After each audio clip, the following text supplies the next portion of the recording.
Bago nga tayo magsimula ay isang malaking shoutout kay Nel Herbito, Chodoro Alonso, Mario Martir, Randy Tan, Ronald Berbosidad, Jamie Amadar.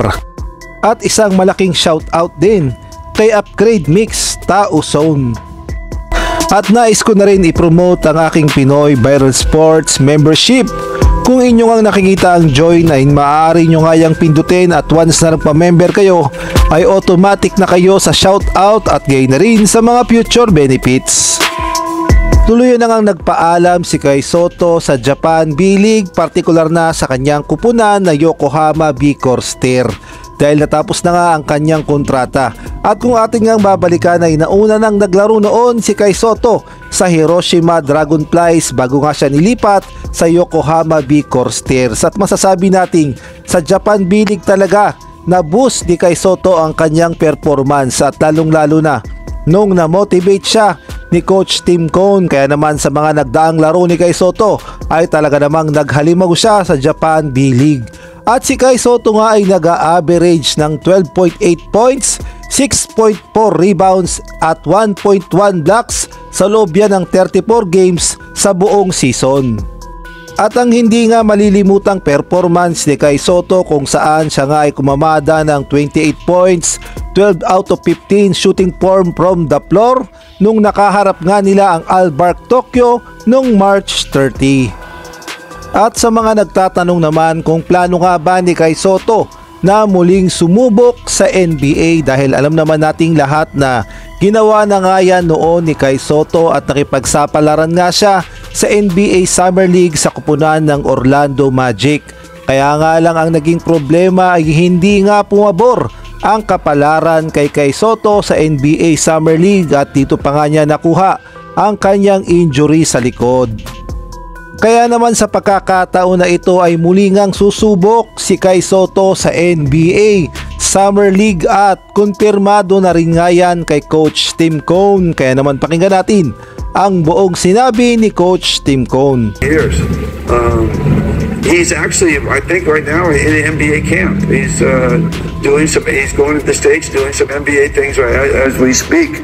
And he'll be back, I think, on like the 16th or 17th of June to join us on the 21st. So the kid is working and he's doing his job. And I think he's, and I think also, if I may say, he's a perfect fit for our system. Yeah.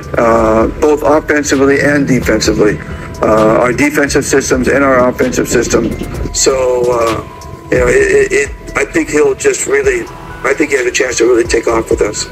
Coach, ngunit hindi pa nga kumpirmado kung saan NBA Summer League maglalaro itong si Kai Sotto dahil ayon niya sa mga report ay meron ngang 4 na nagkaka-interest dito kay Kai Sotto at iniimbitahan nga siya sa NBA Summer League, partikular na ang kupunan sa NBA na Los Angeles Lakers at interesado rin ang Atlanta Hawks, Milwaukee Bucks at ang Memphis Grizzlies.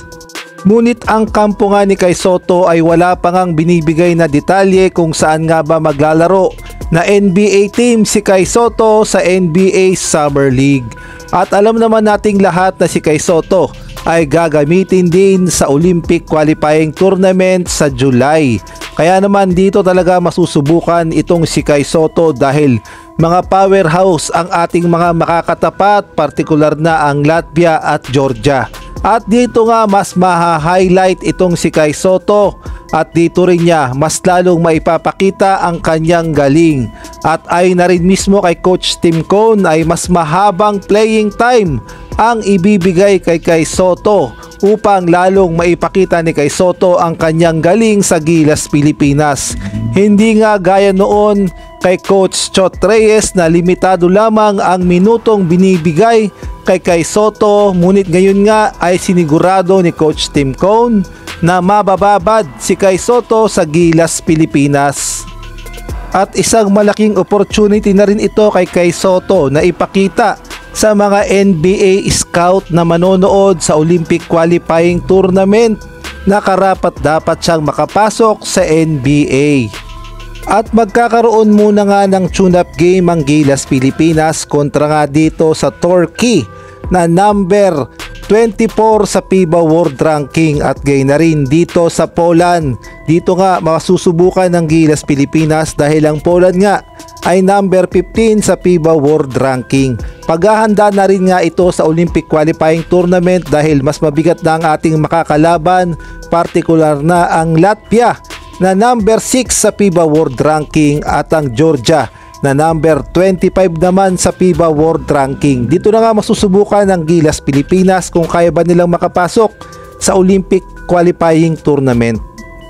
Kaya naman expected na natin na itong si Kai Sotto ay ibibigay ang kanyang 100% dahil kailangan niya ngang magpakitang gilas at kailangan niya ring magpapansin sa mga NBA scout na manonood sa kanya sa Olympic Qualifying Tournament dahil kapag nga napansin si Kai Sotto ay paniguradong mabibigyan siya ng pagkakataon na mabigyan ng kontrata sa kanyang pinakaasam-asam at sa atin ding pinakaasam-asam na makapasok nga itong si Kai Sotto sa NBA. Samantalang sa latest poster nga ng FIBA para nga ito sa Olympic Qualifying Tournament ay dito nga makikita natin ang mga sikat na NBA player at dito rin makikita natin na si Kai Sotto ay nakalagay sa poster ng FIBA. Talaga nga namang mataas ang expectation ng FIBA dito kay Kai Sotto, lalong-lalo na sa Olympic Qualifying Tournament at alam din kasi ng FIBA na susubok si Kai Sotto sa NBA Summer League. Kaya naman lahat ng expectation para sa Gilas Pilipinas at gayon na rin ng FIBA sa Olympic Qualifying Tournaments at ang mga NBA scout ay nakatingin lahat kay Kai Sotto. Kaya naman kailangan talagang magpakitang gilas ni Kai Sotto sa Olympic Qualifying Tournament.